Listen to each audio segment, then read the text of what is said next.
স্বামীর পকেট থেকে স্বামীকে না জানিয়ে টাকা নেওয়া যাবে কিনা। এই প্রশ্নের উত্তর হলো, মেয়েরা স্বামীর পকেট থেকে টাকা নিতে পারবে, এটা জায়েজ হবে তখন যদি স্বামী স্ত্রীর মধ্যকার এই বোঝাপড়া থাকে যে স্বামী জানে তার স্ত্রী দায়িত্বশীল, তার সংসারের প্রয়োজনে খরচ করে, বা তিনি যেখানে খরচ করেন সেই খরচের ব্যাপারে স্বামীর আপত্তি থাকে না। এরকম অনেক স্বামী স্ত্রীর মধ্যে বোঝাপড়া আছে না নাই?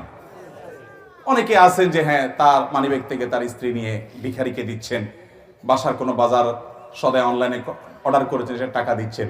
স্বামীর কাছ থেকে প্রত্যেকটার জন্য আলাদা আলাদা অনুমতি নেওয়ার দরকার নাই, স্বামীর মৌন সম্মতি আছে। আর যদি ব্যাপারটা এরকম হয় যে আপনি স্বামী ঘুমানোর পর ওই হুজুরের কাছ থেকে মাসালা জিজ্ঞাসা করে তারপর চুপে চুপে আস্তে করে মানিব্যাগটা বের করে আপনি সেখান থেকে টাকা পরে সরায় আবার জায়গা মতো রেখে দিচ্ছেন, ভদ্রলোক যাতে টেন না পায়, প্রক্রিয়া যদি এটা হয় তাহলে সেটা না জায়েজ।